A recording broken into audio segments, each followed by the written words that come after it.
Hi, I'm Ariel and I live in California. Please like and subscribe. If you do, you'll find a surprise on the third shelf of your closet tomorrow. Believe me, it works. I wasn't born in California.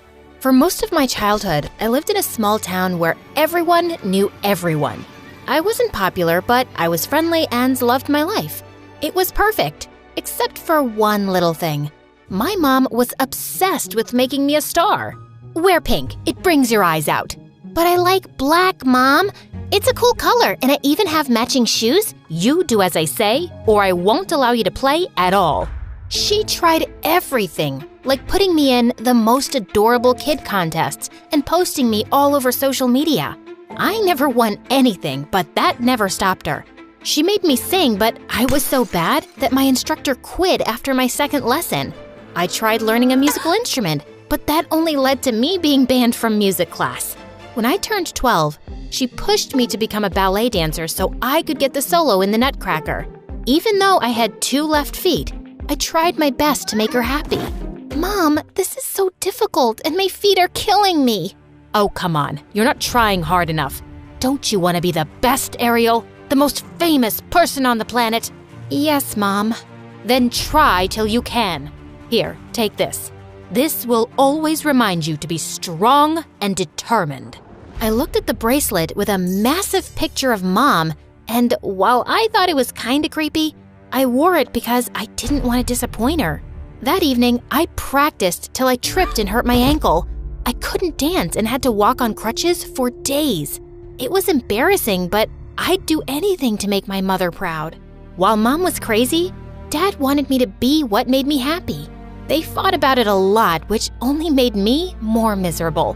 When I got to 9th grade, I finally figured out what my dream thing to do was. I ran home from school and couldn't wait to tell my dad. Dad, I love looking at the stars. I think I want to be an astronomer. That's great, honey. I know you'll be amazing at it. That same day, Dad got me my first telescope and all the posters of meteors, planets, and stars I could ever want. It was all really expensive, but he said he was happy to get it because it made me happy. But all the excitement got wiped away as soon as Mom saw the telescope. What were you thinking, John?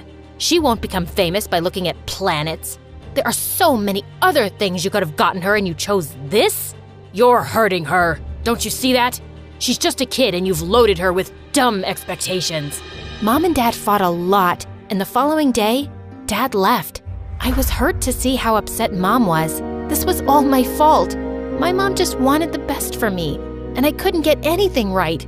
Soon after Dad left, Mom and I moved to California and she enrolled me in one of the best schools in the city. I promised myself things would be different. I changed my hair color, bought fancier outfits, and even enrolled in ballet classes. Hey Mom, look, no more tripping over my feet.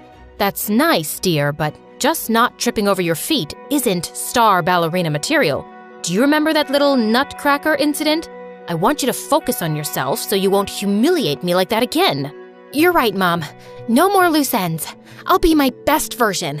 I pushed myself to do better, and soon, I became everything Mom dreamt of. The student body president, head cheerleader, and the best student in school. I had a busy life, and sometimes the pressure to keep up was a bit too much.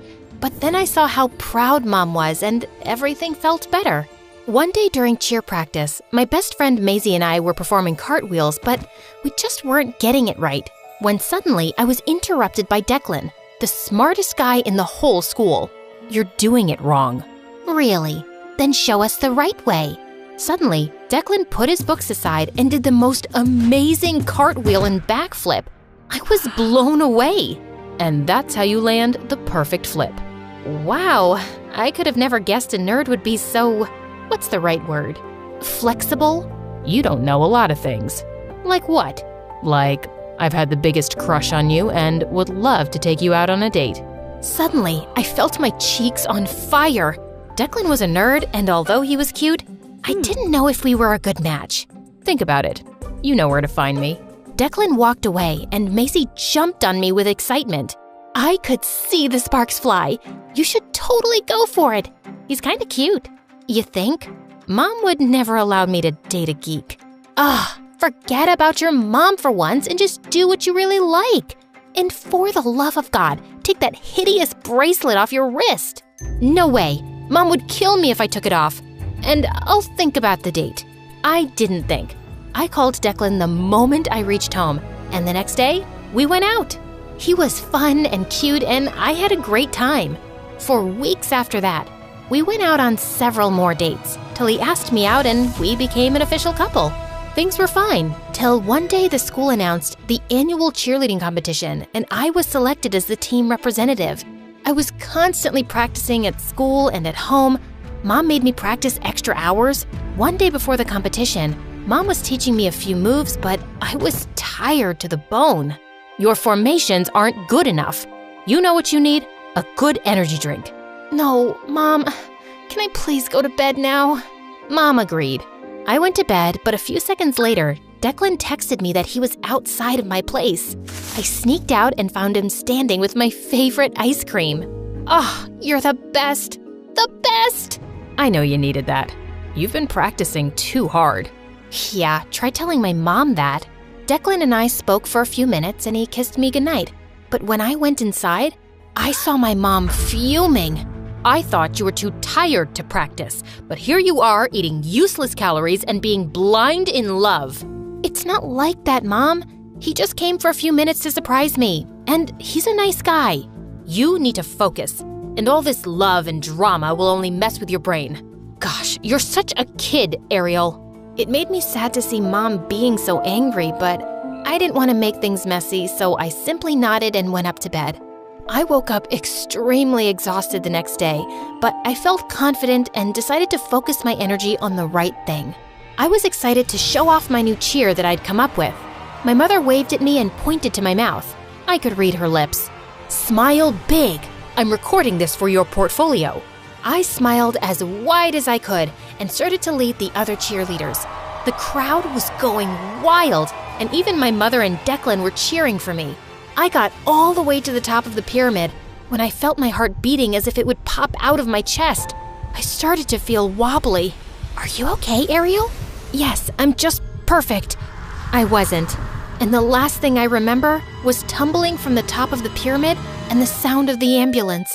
When I woke up, I was in the hospital with my mom and dad who had flown all the way to California when he heard the news. I didn't have any bruising or anything, but I still didn't feel well. The doctor came in and looked at the clipboard that had all my information on it. What is the last thing you remember? I was cheering, and then my heart started beating really fast. Then I heard the ambulance and I woke up here.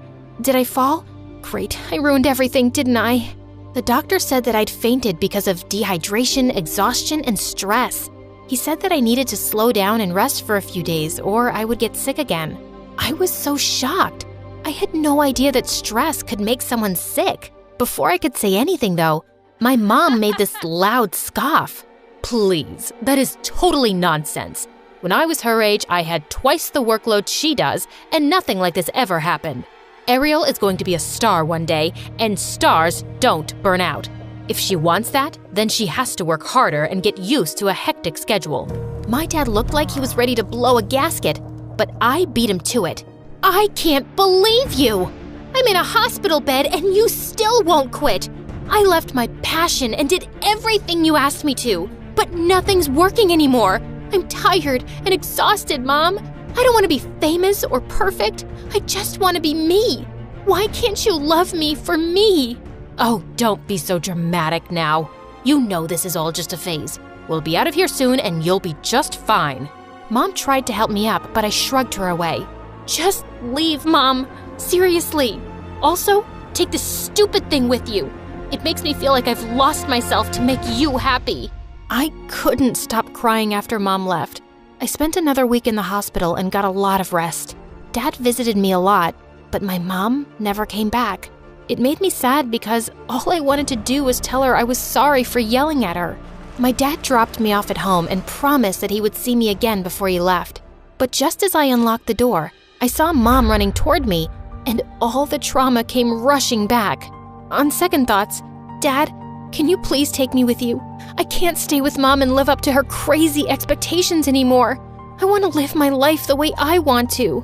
Are you sure? Yes. I am not ready to forgive her yet. But sweetie, I have a surprise for you. I've even bought you a welcome cake. The look on Mom's face crushed my soul, but I was too mad at her for all the years she'd ignored my happiness. Dad rented a small apartment next to the school so I wouldn't have to skip studies, and thanks to Declan and Maisie, I started to feel better. I needed to learn how to love myself again, before everything else. I started reading my astronomy books and fell in love with science, again. I was finally feeling like myself. I even landed a scholarship that week to one of the best colleges in the country. I was super excited to tell Dad, but he had something bigger waiting for me. It was a letter from my mom talking about her story, how she could never live up to her parents' expectations and never felt good enough. And along with it was a drawing from when she was a kid. For the first time ever, I could relate to Mom. I saw her as a young girl struggling to keep up with everything, and it broke my heart. I knew I had to see her, so I decided to pay her a visit that weekend. The house was open, so I went in, and when I saw my room, I was overwhelmed thinking about all the nights I'd spent crying in there. I turned around to leave, but Mom was right behind me. "I'm so happy to see you, Ariel. Did you get my letter?" "Yes, I did. Why didn't you ever tell me all that before?" "I was too ashamed to show you my weak side. Parents are supposed to be strong." "But Mom, what you did to me was no different than what happened to you. You made me slog day and night, and I left everything, all the stuff that I liked, just to make you proud." "I am so sorry I put so much pressure on you. I guess I wanted you to be what I never was, but I didn't realize how awful and stressed that made you feel. You're the best daughter, and you make me proud every day. I love you." "I love you too, Mom. That's all I really wanted to hear you say. And Mom?" "Yes?" "Can I have my bracelet back? I was wondering if you'll ever ask."